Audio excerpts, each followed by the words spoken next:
면서 상받는 신앙생활이라는 제목으로 하나님 말씀 전하겠습니다. 고린도전서는 크게 두 파트로, 고린도전서 9장은 두 파트로 나눠져 있습니다.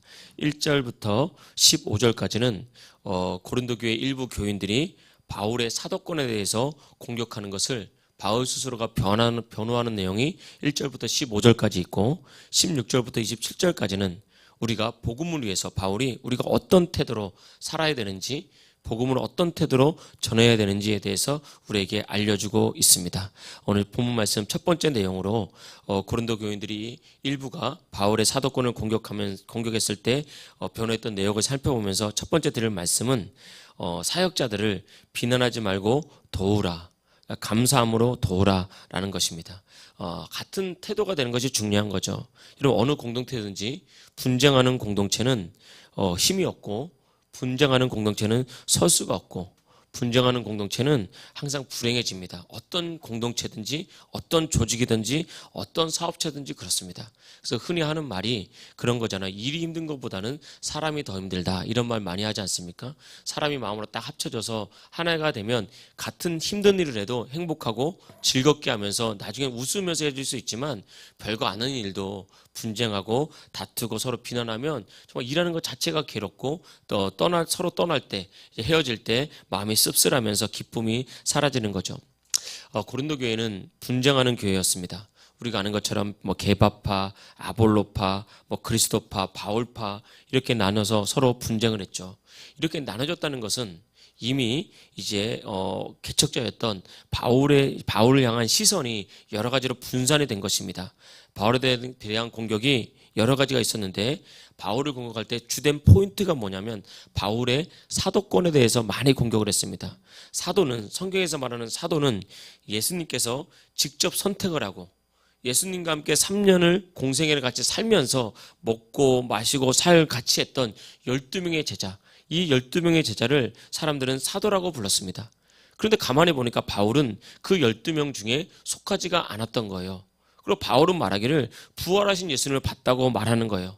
그러니까 일부 사람들이 바울을 향해서 말하기를 바울은 진정한 사도가 아니다, 베드로보다 한 단계 낮은 레벨의 어떤 하나님께 쓰임받는 사람이지 사도는 아니다 라고 하면서 바울을 계속해서 공격했단 말입니다.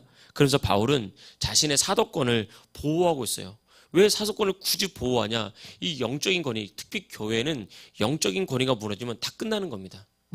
교회는 물질로 움직이는 것도 아니고, 물론 물질이 필요하긴 하지만 또 어떤 나이로 움직이는 것이 아니지 않습니까? 교회는 다 이 영적인 권위로 움직이는 건데, 이 바울의 영적인 권위가 무너지면 앞으로 모든 선교사역이 끝나기 때문에 바울은 철저하게 자신의 사도권을 보호했다는 것을 우리가 알 수 있습니다. 9장 1절을 한번 보겠습니다. 9장 1절. 내가 자유인이 아니냐? 사도가 아니냐? 예수 우리 주를 보지 못하였느냐? 주 안에서 행한 나의 일을 너희가 아니냐? 그러면서 바울이 말을 하고 있잖아요. 너희가 나를 사도라고 잘 인정하지 않는데, 첫째는 내가 행한 일을 봐라. 내가 행한 일을 보면 내가 사도라는 것을 알 수가 있다. 다시 말하면 내가 베드로나 다른 사도들보다 내가 기적을 일으켰냐, 그런 능력이 부족했냐? 아니다. 오히려 더 많은 기적과 능력을 행했다. 또 내가 복음을 전할 때 내가 목숨 걸고 복음을 전하지 아니하였느냐? 그러면서 내가 사도인 이유를, 바울이 사도인 이유를 자신의 행한 일을 보고 알고 인정하라 라고 그렇게 말을 했습니다. 2절 보겠습니다. 다른 사람들에게는 내가 사도가 아닐지라도 너희에게는 사도니. 그러니까 적어도 고린도 교인들 너희들한테만큼은 내가 그런 대접을 받을 만한 위치가 아니다. 다른 사람은 나의 사도권에 대해서 공격한다 할지라도 고린도 교회 너희들은 나를 인정해 줘야 된다라고 그렇게 말을 하는 것입니다. 그러니까 바울이 사도권을 많이 공격을 받은 거죠. 근데 바울이 개척자로서 고린도 교회를 세울 때 사도행전을 보면 많은 핍박과 고난을 당하면서 그걸 감당하면서 또 많은 기적을 베풀면서 고린도 교회를 세웠던 것을 고린도 교회 교인들이 알고 있는 거예요. 그러니까 다른 사람은 몰라도 너희들은 나의 사도권을 그렇게 공격하지 말고 나의 사도됨을 인정해라, 이렇게 말하고 있습니다. 두 번째, 바울이 사도권 인정할 때 자신의 헌신을 보라고 말하고 있습니다. 4절 말씀 보겠습니다. 우리가 먹고 마실 권리가 없겠느냐? 다시 말하면 바울은 먹고 마시는 이런 모습을 많이 보였다기보다는 베드로나 야고보 사도처럼 나는 많은 사람들에게 섬김을 많이 받지 않았다. 나는 섬김을 받으려고 하지 않았고 예수님처럼 너희를 열심히 섬기는 그런 사도의 역할을 감당했다라고 말하는 거고요. 5절입니다. 우리가 다른 사도들과 주의 형제들과 게바와 같이 믿음의 자매된 아내를 데리고 다닐 권리가 없겠느냐. 바울은 복음을 해서 결혼하지 않았거든요. 그러니까 내가 이 정도로 헌신했다. 결혼하지 않고 나의 삶을 다 드릴 정도로 내가 복음에 헌신했고 사도들 봐라. 다 결혼했지 않냐? 나 결혼도 안 하면서 헌신하는 거 보면 이 헌신을 보면 내가 충분히 사도라고 너희가 인정할 만하지 않냐 이렇게 말하고 있는 것입니다. 6절입니다. 어찌 나와 바나바만 일하지 아니할 권리가 없겠느냐. 이게 다른 사도들은 다른 직업을 갖지 않고 오직 교회에서 섬김을 받으면서 사도의 직분을 행했는데 바울과 바나바는 직업을 가졌죠. 바울은 어떤 직업을 가졌습니까? 텐트를 치는 직업을 가졌어요. 가능하면 많은 사람 이런 공격이 너무 많으니까 이 이후에 보면 내가 당연히 너희들에게 섬김을 받아야 되지만 너희들이 이런 것 때문에 나를 공격을 하니까 내가 끝까지 이 직업을 가지고 있으면서 일을 하면서 때때로 내가 사역에 필요한 돈을 벌기도 하고 너희들의 섬김을 받지 않았냐. 나도 직업 갖지 않고 온전히 복음에 헌신할 만한 충분한 자격을 갖춘 사도다. 근데 내가 봐라. 그런 걸 인정받으려고 애쓰지 않고 차라리 일을 하면서 너희들에게 부담을 덜 주지 않았느냐. 이 정도 헌신을 내가 했다라고 말하는 것입니다. 11절 12절 보겠습니다. 우리가 너희에게 신령한 것을 뿌렸은즉 너희의 육적인 것을 거두기로 과하다 하겠느냐. 다른 이들도 너희에게 이런 권리를 가졌거든 하물며 우리일까 보냐. 그러나 우리가 이 권리를 쓰지 아니하고 범사에 참는 것은 그리스도의 복음에 아무 장애가 없게 하려 함이라. 사실은 너희들이 너무 공격하니까 그 공격하는 한 사람조차도 내가 놓치지 않기 위해서 내 권리를 스스로 포기했다. 스스로 거절했다. 이 정도 헌신을 하면서 내가 사명을 감당하고 있는데 너희들이 왜 나를 사도됨을 의심하면서 공격을 하냐? 그러면서 방어를 하고 있죠. 내용을 보면 아주 구체적이고 아주 적극적으로 자신의 사도권을 변화하고 있습니다. 복음을 보면서 이 말씀을 보면서 사도 바울의 마음이 이해가 되죠. 변호하는 자신이 얼마나 구차하겠습니까? 변호하는 자신의 모습을 보면서 내가 이렇게까지 해야 되나? 그러니까 고린도 교회 교인들이 사도 바울을 정말 비참하게 만든 거예요. 아주 작은 것까지 공격하고 말을 하면서 뭐 좀 하려고 그러면 무슨 우리 교회 돈을 이렇게 많이 갖다 쓰냐 막 이러면서 그러니까 사도 바울이 이런 식의 구구절절히 얘기를 하지 않습니까? 바울을 향한 오해와 비난과 판단하는 말들을 통해서 바울 안에 아픔과 상처가 얼마나 컸는지 볼 수가 있는 거죠. 그래서 바울을 좋은 것으로 섬기자 이러면 고린도 교회 교인들은 그렇게까지 해야 되냐? 그러면서 진정한 뭐 베드로도 있고 야고보도 있는데 바울은 진정한 사도도 아닌데 우리가 그렇게까지 해야 되냐?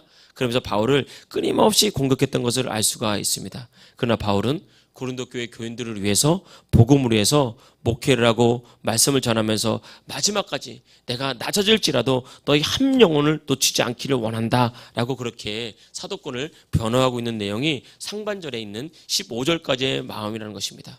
근데 이렇게 바울은 이렇게까지 하는데 교인들은 바울에게 감사한 모습은 없고 오히려 바울의 목회에 대해서 불평하고 수군거리고 평가하고 사도권에 대해서 비난했던 건데 이게 바로 마귀의 공격이에요.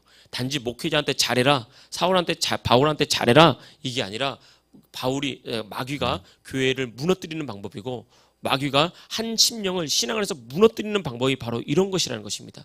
바울의 사도권을 무너뜨림으로 영적인 공백을 만들고 영적인 권위를 없앰으로 말미암아 그 교회가 무너지게 하는 것 이것이 바로 마귀의 방법이라는 거예요. 지금 이 시대에 무엇인가 대해서 이렇게 권위에 대해서 비판하고 비난하는 게 많잖아요. 이런 권위적인 것은 좋지 않지만 권위주의는 좋지 않지만 모든 것을 막 권위로 나이가 많으니까 뭐 나이로 찍어 누르고 이런 건 좋지 않지만 언제나 권위는 존중받는 사회가 돼야 됩니다. 그것이 안정적인 사회고 행복한 사회가 건강한 사회잖아요. 부모님의 권위를 존중할 줄 알고 또 연장자의 권위를 존중할 줄 알고 인정해 줄 줄 알고 학교 가서는 선생님의 됨을 인정해 줄 줄 알고 그 권위를 보호해 주는 것 이것이 건강한 사회를 만드는 것입니다. 근데 마귀는 가정에서는 부모의 권위를 깨뜨리고 학교에 가면 선생님의 권위를 깨뜨리고 또 어느 단체에 가면 그 단체의 권위를 깨뜨리면서 뒤죽박죽 만들어서 마치 내가 모든 것의 주인이냐 그렇게 공동체를 무너뜨리는 것 이것이 바로 마귀가 하는 일입니다. 그래서 우리 믿는 사람들은 우리가 교회에 가건 가정에 가건 뭐 학교에 가건 뭐 어떤 일이든 뭐 직장에 가건 윗사람들에 대한 권위를 인정하고 또 그들에 대해서 존중해주는 그런 질서를 잘 만드는 그런 인생을 살아야 되는 거죠. 여러분 우리 나라도 마찬가지입니다. 우리가 뭐 정치를 바라보면서 여러 가지 나쁜 것, 뭐 어리석은 것 이런 거 많이 보지 않습니까? 근데 성경을 보면 그들을 위해서 기도하라 그랬어요. 그들을 쫓아내라 뭐 이렇게 뭐 대적해라 이런 게 아니라 그들을 위해서 기도하라 그랬습니다. 왜냐? 그들의 권위가 인정되고 우리가 그들을 위해서 기도할 때 하나님께서 일하신다라고 말했거든요. 물론 잘못된 것에 대해서는 말을 하지만 비난과 비평이 아니라 잘못된 것을 말을 하면서 바로 세우고자 하는 방법을 취하는 것이 우리 그리스도인들의 모습이라는 것입니다. 특별히 바울은 자신의 사도권을 교회 안에서 말을 하면서 말을 할 때 좋은 곳으로 섬기는 것은 둘째치고 너희들이 나를 더 이상 괴롭게 하지 말라라고 말하는 건데 우리 말씀을 통해서 기억해야 될 것은 좋은 교회 또 좋은 신앙은 감사하는 신앙이라는 거예요. 여러분 성령님은 분쟁하는 곳에서 역사하지 않습니다. 성령님은 정죄하고 판단하는 곳에서 역사하지 않습니다. 성령님은 교만한 곳에서 역사하지 않습니다. 항상 성령님은 겸손한 자에게 역사하는 거예요. 우리가 바리새인들의 교만을 알지 않습니까? 바리새인들은 시장 어귀에 서서 이제 손을 높이 들고 사람에게 보이려고 기대했다고요. 그들은 율법을 지켰습니다. 그들은 무엇인가를 다 잘했습니다. 그럼에도 불구하고 그들 안에는 성령이 역사하지 못했어요. 왜 그렇습니까? 바리새인들은 교만했어요. 바리새인들은 자신의 어떤 것을 낮출 줄 몰랐다고요. 감사가 없었다고요. 여러분 우리가 신앙생활할 때 항상 감사해야 됩니다. 감사하는 신앙생활을 가지고 있을 때 성령께서 우리 삶에서 역사하는 거예요. 그래서 말씀에서 강조하고 있는 것은 목회자를 잘 돕고 뭐 이런 것으로 끝나는 것이 아니라 질서를 잘 세워서 항상 감사하는 교회가 되라 이렇게 말하고 있는 것입니다. 갈라디아서 6장 6절에 이렇게 말하고 있습니다. 가르침을 받는 자는 말씀을 가르치는 자와 모든 좋은 것을 함께하라. 이것이 무슨 의미죠? 뭐 좋은 것을 다 줘라 이런 의미라기보다는 항상 말씀을 가르치는 자를 존중해라. 그들의 마음을 이해해라 이런 뜻입니다. 베드로전서 5장 5절은 이렇게 말했습니다. 젊은 자들아 이와 같이 장로들에게 순복하고 하나님 말씀을 그러니까 이렇게 장로들에게 순복하고 성경에서 말하는 장로는 목회자거든요. 목회자의 가르침과 말씀에 항상 순종해라 이렇게 말하고 있는 거예요. 그럴 때 비로소 질서가 세워지고 우리의 신앙이 온전해지면서 성령께서 우리 안에서 역사한다라는 것입니다. 특별히 교회는 주님의 몸이고 또 복음과 영적 전쟁의 전진 기지입니다. 항상 교회를 분쟁 없이 건강하고 튼튼하게 세워야 되는 것이 우리의 모습이죠. 이것이 우리가 질서를 세워야 되는 것입니다. 특별히 오늘 말씀을 통해서 하나님께서 세운 영적인 지도자 중심으로 철저히 하나가 되면서 분쟁하는 교회가 아니라 하나된 교회, 또 원망하는 교회가 아니라 감사한 교회, 또 불순종하는 교회가 아니라 순종하는 교회가 되어서 주님께 쓰임받기를 주의 이름으로 축복합니다. 두 번째 말씀은 본문 제목과 오늘 말씀 제목과 같은 건데 상받는 신앙생활을 해야 된다는 거예요. 어차피 예수님 믿고 신앙생활 하는 거 상받는 신앙생활 하는 거거든요. 우리는 그렇게 신앙생활 할 때 이런 생각을 합니다. 어차피 하나님 보고 신앙생활 하는데 이 땅에서 상받는 것이 뭐가 중요하냐. 근데 성경 그렇게 말하지 않습니다. 성경은 어차피 이 땅에서 신앙생활 하더라도 상받는 신앙생활 해라. 하나님은 상 주시는 분이다. 그렇게 말하고 있거든요. 그래서 우리가 상받는 신앙생활은 어떤 신앙생활이냐. 오늘 말씀을 한번 보겠습니다. 읽었죠 우리가 9장 24절입니다. 운동장에서 다름질하는 자들이 다 달릴지라도 오직 상을 받는 사람은 한 사람인 줄을 너희가 알지 못하느냐? 너희도 상을 받도록 이와 같이 다름질하라. 이 달리기를 비유로 들고 있잖아요. 우리가 뭐 운동회 때도 달리기를 하죠. 그럼 1등, 2등, 3등 이렇게 상을 준단 말이에요. 뭐 1등은 노트 3권, 뭐 3등은 노트 1권 이런 식으로. 얼마 전에 이제 동계올림픽이 있었지 않습니까? 동계올림픽에도 금메달, 은메달, 동메달 다 열심히 한 사람들이 다 훌륭한 사람들이죠.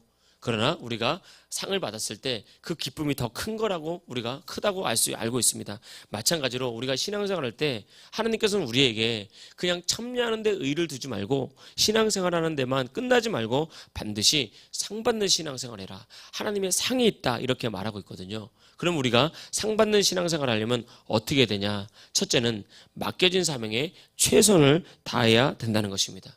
운동장에서 이렇게 달리기를 할 때 대충 뛰는 사람은 없죠. 상 받기 위해서 최선을 다해서 뛴다는 거예요.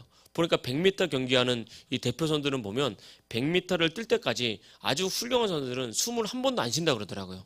그냥 막 심장이 터질 것 같대요. 숨을 안 쉬기 때문에. 마라톤 같은 거 있잖아요. 42.195km. 뭐 킵초게 같은 사람들, 세계 신기록을 가진 사람이잖아요.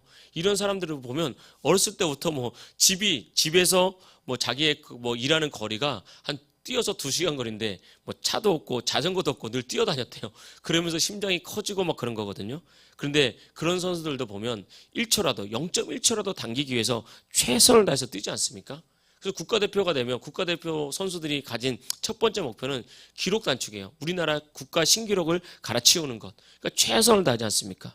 그래서 우리가 맡겨진 사명에 최선을 다한다는 것은 꼭 뭐 1등이 되라 이런 의미도 있겠지만 사실은 작은 사명이라도 소중하게 여기고 충성되게 하라는 거예요. 이것이 바로 최선을 다하는 것입니다. 뭐 잘할 수도 있고 때로는 못할 수도 있겠죠. 그러나 내가 나를 봤을 때 내가 비록 못했을지라도 최선을 다했는지 아니면 내가 충성하지 못했는지 이것은 점검할 필요가 있는 것입니다. 목회자라면 설교에 최선을 다했는지 성도에서 기도하고 살피는 일을 최선을 다했는지 점검할 필요가 있겠죠. 또 속장님이라면 속회를 위해서 속도원들에서 최선을 다했는지 우리가 맡은 바 사명이 있잖아요. 뭐 찬양팀도 오늘도 섬겼지만 찬양팀, 뭐 영상팀, 또 여러 가지 또 뭐 전도를 할 때 다음 주부터 또 하게 되는 주간 보호센터나 전도 이런 걸 할 때 내가 부족할 수는 있어도 최선을 다하고 있는지 주신 사명을 내가 정말 소중히 여기면서 준비하고 있는지 이런 것들은 반드시 우리가 점검해야 됩니다. 그래서 내가 최선을 다하는 사명을 감당하는 그런 신앙생활을 해야 되겠죠. 얼마 전에 이제 한국교회 무슨 뭐 어떤 단체에서 조사를 해서 발표를 했더라고요. 20대들이 뭐 교회를 떠난다 그러면서 20대들이 어떤 교회를 좋아하냐라고 물어봤더니 설문조사를 했더니 20대들이 20대, 30대, 40대, 50대, 60대까지 다 설문조사를 했어요. 그러니까 따뜻한 교회를 좋아한다. 우리 이러면 보통 나이 든 연장자라고 생각하잖아요. 의외로 20대들이 가장 많은 퍼센테이지가 따뜻한 교회가 좋다라고 응답을 했더라고요. 그러니까 오히려 20대들이 굉장히 개인적이면서도 그런 어떤 사람들의 관심과 진정 어린 관심, 또 어떤 대화, 또 나를 이제 아껴주는 것 이런 것에 대해서 어찌 보면 굶주리고 배고파 있지 않나 이런 생각이 들거든요. 그래서 따뜻한 교회, 따뜻한 교회를 이루기 위해서는 중요한 게 관심이죠. 관심. 삶에 대한 관심, 뭐 간섭하라는 것이 아니라 그 사람을 관심 갖는 것, 말 한마디라도 따뜻하게 해주고 또 격려해주고 이런 관심을 쏟는다는 것은 마음을 쏟는 거거든요. 그래서 마음이 쏟아지는 곳에, 마음을 쏟는 것에 시간도 따라가는 거고 사실은 물질도 따라가는 거예요. 그리고 관심을 가지면 커피라도 한 잔 사줄 수 있죠. 그런 거잖아요. 제가 이제 중고청을 이제 올해 이세연 청년한테 맡기면서 이제 생일자를 다 조사해서 적어도 작은 거라도 너희들 생일 맞으면 생일 선물해주고 축하해줘라. 그래서 제가 한 2달 뒤에 물어봤어요. 생일자 조사 다 조사했냐? 다 조사를 못했대요. 최선을 다하지 않는 거예요. 왜 제가 꼭 조사해라. 이거 아무것도 아닌 거잖아요. 생일자 물어보면 되잖아요. 물어봐서 이런 거 따뜻한 것을 만드는 거 중요합니다. 따뜻한 걸 갖고 있으면 지금 교회를 다니다가 우리 교회 중에 부모님 안 믿는 친구들이 있잖아요. 그런 친구들이 뭐 부모님 안 믿기 때문에 지금 뭐 우리 여러분처럼 우리 그 김태용처럼 저기서 이렇게 있지 못하거든요. 부모님이 어느 정도 책임을 져줘야 어릴 때 신앙생활 하는데 그런데 교회에 대해서 따뜻한 마음을 품고 있으면 비록 교회를 뭐 어린 시절에 떠났다 할지라도 교회를 생각할 때 긍정적이고 돌아갈 곳을 생각할 수 있거든요. 우리가 따뜻한 공동체를 만드는 게 중요합니다. 그래서 우리가 시간을 낭비한다고 생각하지 말고 때로는 교회 밖에서 같이 차도 한잔 마시고 즐겁게 대화하고 삶을 나누는 그런 따뜻한 교회가 돼야 됩니다. 요즘에 얼마나 바쁩니까? 그래서 그러나 우리가 사명은 최선을 다하는 거라 그랬잖아요. 우리가 시간을 좀 구별해서 그런 시간들을 가지면서 때로는 운동도 하고 차도 마시고 이런 것들이 필요하거든요. 그래서 나를 넘어서야 됩니다. 우리 가정을 좀 넘어설 필요가 있습니다. 그래서 따뜻한 교회를 만들어야 되는 건데 근데 이걸 보면서 동시에 좀 아이러니하는 게 20대들이 교회를 떠나는 이유 1순위가 뭐냐? 그런데 20대들이 교회를 떠나는 이유는 교회에서 헌신을 요구할 때 이게 참 아이러니하죠. 그러니까 따뜻한 것을 바라지만 동시에 헌신을 하지 않겠다. 근데 이런 면에서는 이 어른들도 비슷하다고 생각합니다.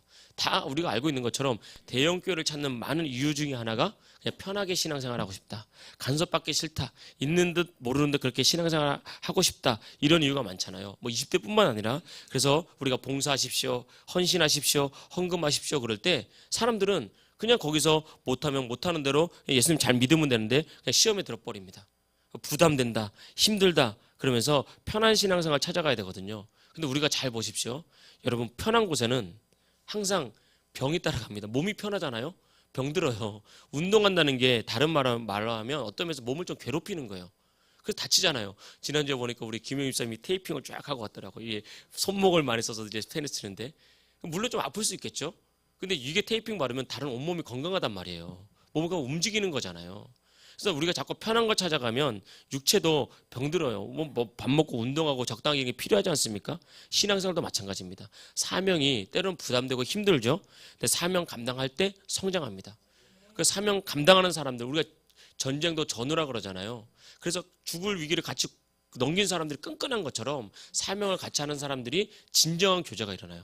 그렇지 않으면 아무리 교제를 하려고 해도 껍데기 속에 자꾸 머무르게 되면서 뭔가 깊이 못 들어가서 껍데기만 하는 듯한 느낌을 받거든요. 근데 사명을 같이 감당할 때 여기서 우리는 진정한 교제 드러나고 진짜 따뜻한 어떤 그런 그 교제, 공동체가 만들어지는 거죠. 우리가 인생이 그렇습니다. 안 풀리는 걸 풀려고 인생의 문제든지 뭐든지 풀려고 고민하다가 때로는 틀려보기도 하고 실패하기도 하고 이런 일을 반복하다가 우리는 성장하게 되는 거거든요. 실패 없이 성장하는 사람이 누가 있겠습니까? 넘어지지 않고 걷는 아이들이 아무도 없단 말입니다. 신앙도 그래서 사명이 있을 때, 그래서 여러분 우리에게는 어떤 사명을 주셨나요? 여러분 우리가 지금 맡고 있는 직분은 무엇입니까? 그것을 가질 때 우리가 비록 좀 잘하지 못할지라도 최선을 다하면서 소중히 여기면서 충성하는 그런 모습을 가지고 신앙생활 할 때, 사명 감당할 때 우리는 주님께 상 받을 수 있다는 것입니다. 두 번째는 우리가 상 받는 신앙생활은 준비가 좀 있어야 된다. 철저히 해야 된다. 훈련을 열심히 해야 된다는 것입니다. 우리가 달리기 할 때 선수들이 1등 하려면 달리기 선상에 서서 열심히 뛴다고 1등 하는 게 아니죠. 여기서 달리기 막상 경기에서 1등 하기 위해서는, 상을 받기 위해서는 경기 전에 무수한 연습이 필요합니다. 무수한 훈련이 필요한 거죠. 실력을 키워야 되는 것입니다. 준비가 돼야 경주에서 상을 받을 수 있지, 그냥 어느 날 갑자기 경기장에 서서 열심히만 달린다고 해서 상 받는 것은 아니라는 것입니다. 그래서 실력을 키우기 위해서 우리가 평소에 해야 될 것들이 있습니다. 어느 날 갑자기 기도가 되는 것이 아닙니다. 여러분 우리가 뭐 삶의 모든 게 다 마찬가지거든요. 인생에 위기가 오면 기도하겠지, 그게 안 되더라고요. 알긴 알거든. 정말 힘들 때는, 어려울 때는, 내가 넘지 못할 벽을 만날 때는 내가 금식해야지 알아요. 근데 안 돼요.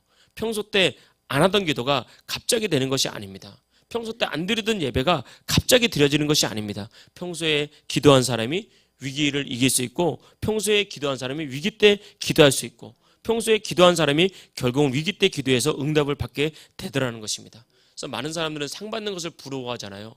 근데 우리는 하나를 더 봐야 됩니다. 부럽죠. 상 받는 거 얼마나 부럽습니까? 그런데 그 상 받을 때까지 그 이면에 흘린 노력과 땀과 눈물을 우리가 볼 수 있어야 되는 것입니다. 그래서 무엇인가 열매가 있는 사람들은 우리는 기본적으로 존경하고 그 사람에 대해 열매를 인정할 필요가 있는 거죠. 그래서 두 번째 우리가 상 받기 위해서는 우리가 내가 맡은 사명을 좀 잘하기 위해서 준비하고 노력하는 모습이 필요하다라는 것입니다. 세 번째 우리가 상 받는 신앙생활을 하기 위해서는 성경 본문에 보면 절제의 중요성을 말하고 있어요. 25절입니다. 이기기를 다투는 자마다 모든 일에 절제를 하나니. 그러니까 절제, 운동선수의 핵심은 절제잖아요. 그래서 보면 야구 선수들, 이 홈런 선수들은요, 홈런 타자들은 몸집을 불리죠. 왜냐하면 이 배팅에 힘을 실기 위해서 자꾸 먹어요. 그래서 그것도 운동 선수들이 하는 거예요. 안 먹는 걸 절제하는 거죠.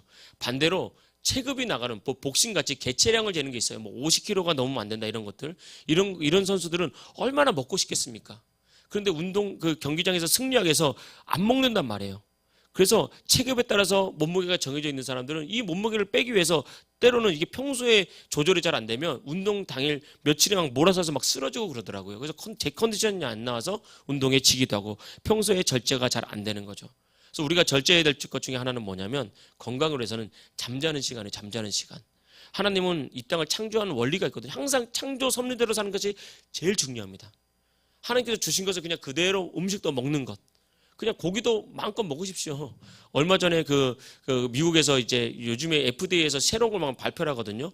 건강에 유익한 음식이 얼마나 많아요. 파리가 뭔지 아십니까? 돼지 비계. 우린 돼지 비계 건강에 안 좋다. 기름덩어리 다 잘라 먹잖아요. 돼지 비계를 반드시 먹으래요. 건강에, 세계에서 건강에 제일 좋은 음식 파리. 그래서 가만히 보면요, 저 고기 좋아하는 사람들 있죠. 이제 돼지 비계 막 이렇게 구워가지고 막 껍데기 사서 막 건강에 대든 보면 막 쓰러져서 안 쓰러져. 야채만 먹고 이런 사람들이 그러거든요. 그러니까 물론 골고루 먹어야 되겠지만 기본적으로 하나님께서 우리에게 주신 것을 잘 먹는 거죠. 이 창조 섭리예요. 우리가 자고 일어나는 게 이런 겁니다. 이게 제때 자고 제때 일어나는 사람이 건강해요. 그때 모든 신체 대사가 다 이렇게 활력을 찾거든요. 다들 의사들도 그러잖아요. 항상 스트레스 받을 때 잠 못 자고 막 이런 거잖아요. 그래서 여러분 건강을 지키기 위해서 첫째는 새벽 시간에 잠 자는 것을 안 해야 됩니다. 항상 12시 되기 전에 가능하면 자야 되고요. 아침에는 되도록이면 해 뜨고 좀 지나면 다 일어나고, 이런 식의 생활을 꾸준히 하는 사람들이 기본적으로 건강합니다. 건강하지 않을 수가 없어요. 이것은 육체적 건강, 마음의 건강을 다 이렇게 연결시키는 거죠. 여러분, 마찬가지로 영적인 것도 마찬가지입니다. 세상을 절제하지 못하면 영적인 것에서 승리할 수가 없습니다. 그래서 27절 말씀 보겠습니다. 내가 내 몸을 쳐서 복종하게 하면. 그러니까 잘 보세요. 내가 내 몸을 친다 그랬어요. 그러니까 나와 몸을 구별하고 있죠. 내가 나를 친다고 하지 않잖아요. 내가 내 몸을 친다고 하잖아요. 그러니까 여기서 바울은 알고 있어요. 진정한 나는 영이라는 것을 알고 있습니다. 진정한 영인 내가 내 몸을, 세상을 향한 내 몸을 쳐서 복종시키고 있는 거예요. 몸은 좀 더 자자, 좀 더 편하게 살자, 좀 더 누리면서 살자, 좀 더 쾌락을 즐기자, 또 좀 더 세상에서 있는 좋은 것을, 화려한 것을 누리자. 이렇게 몸은 계속해서 나를 세상으로 이끌고 가고, 마귀는 그것에 대해서 미끼를 계속해서 던지면서 우리를 끌고 간다는 말입니다. 근데 바울은 반드시 내가 내 몸을 쳐서 복종시켜야 된다는 거예요. 그렇게 하지 않으면 영적인 굴복이 나타나지 않습니다. 그래서 몸을 쳐서 복종시켜야 돼요. 그래서 그게 첫 번째가, 우리가 교회에서 하는 것이 손 들고 찬양합시다, 뭐 아멘 하십시오, 방언을 기도하십시오, 일어나서 기도합시다, 일어나서 찬송합시다. 이게 첫 번째 몸을 쳐서 복종시키는 거예요.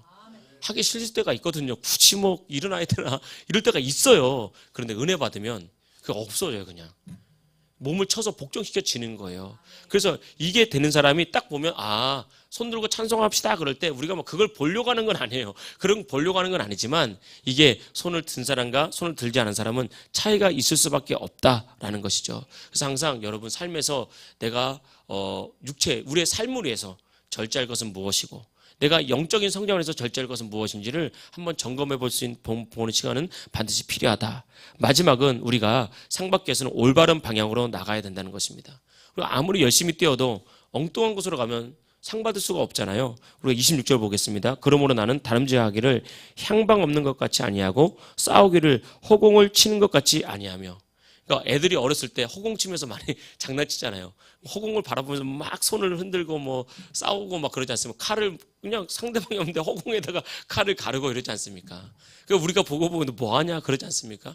우리가 인생에서 상박교에서는 목표가, 방향이 뚜렷해야 되는 거예요. 그래서 여러분, 인생에서 목표가 사라지는 것은 위기입니다. 목표를 약화시키면 안 돼요. 우리의 비전을 약화시키면 안 됩니다. 왜 그러냐면 우리가 기도하면 참 신기한 게 뭐냐면, 성령께서 우리의 역사하면 목표가 더 뚜렷하게 보이고, 그래서 이루고자 하는 어떤 열정이 더 생긴단 말이에요. 근데 성령이 이렇게 사라지면 목표가 없어져요.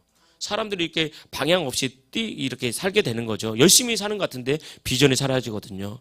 근데 올바른 방향으로 나가는 것은 무엇이냐라고 한다면, 방향은 말씀이 가르쳐주고 있거든요. 그래서 말씀 중심으로 뛰라는 거예요. 내 생각으로 뛰지 말고 말씀 중심으로 뛰어라. 환경 보고 뛰지 말고 예수님 보고 뛰어라. 토끼와 거북이 있지 않습니까? 동화, 토끼와 거북이. 그럼 우리는 동화를 볼 때 토끼는 이제 거북이 보면서 우습게 여기고 이렇게 부지런하지 않고 중간에 하다가 당연히 이겨야 되는데 거북이한테 지잖아요. 여기서 이제 어떤 책에서는 이걸 이렇게 했더라고요. 제목이 토끼가 거북이에게 진 이유. 뭐 여러 가지가 있겠죠. 근데 약간 심리학적으로 분석을 했어요. 그 진 이유가 뭐냐면, 토끼는 거북이를 보고 뛰었다는 거예요. 목표를 보지 않고. 그러니까 거북이가 자기가 한참 느리잖아요. 거북이를 보니까 여유가 있잖아요. 그래서 잠을 자고 가다가 또 잠을 자고, 그러다 보니까 어느 날 깊이 잠들어서 거북이한테 졌다. 근데 거북이는 목표만 보고 뛰었다는 거예요. 거북이가 토끼를 보고 뛰었다면 뛰겠습니까? 저라면 안 뛰겠어요. 어차피 지는데 못하러 뜁니까? 토끼를 이길 수가 없잖아요. 그러니까 어차피 안 뜰 거예요. 근데 거북이는 목표가 토끼를 이기는 것이 아니라 그 목표지점에 도달하는 거였어요. 그러니까 거북이는 이제 목표를 보고 뛰었고, 토끼는 거북이를 보고 뛰었다. 그러니까 남들 비교하거나 환경 비교하거나 이렇게 하지 말고, 주님께서 말씀을 주셨으면 그 말씀만 보고 다름질하는 거예요. 하다 보면 때로는 안 될 때도 있고 실패할 때도 있고, 남들은 다 잘 되는데 왜 나는 안 될까 낙심될 때도 있고. 근데 그런 것들 환경 보고 뛰거나 내 생각으로 붙잡고 뛰지 말고, 그냥 주님 주신 말씀, 비전, 또 표대를 향해서 예수 그리스도를 바라보고 뛰라는 거죠. 그래서 뛰고 뛸수록 주님 보고 뛰면요, 지치는 것이 아니라 우리가 마음이 견고해집니다. 정말 주님 보고 뛰면요, 주님이 얼마나 소중한지, 내가 지칠 때마다 주님의 십자가로 위로해 주시고, 내가 지칠 때마다 주님의 십자가에 비하면 이거 아무것도 아니지, 나에게 힘 주시고 지혜 주시고 능력 주신다는 거예요. 내 생각, 내 힘으로 뛰면 결국은 우리 자신의 힘이 한계가 있기 때문에 넘어지고 쓰러질 수밖에 없는 거죠. 그래서 신앙이란 것은 언제나 나의 이성과 도덕을 넘어서는 거다. 그래서 말씀 붙잡고 뛰면 말씀의 능력을 공급한다. 그래서 우리는 결국은 상 받고 열매 맺게 된다라는 것입니다. 오늘은 본문 말씀으로 상 받는 신앙생활, 교회에 대해서 또 상 받는 신앙생활에 대해서 말씀드렸는데 정말 주님 앞에서 다 상 받는 하나님의 백성 되기를 주의 이름으로 축복합니다. 할렐루야.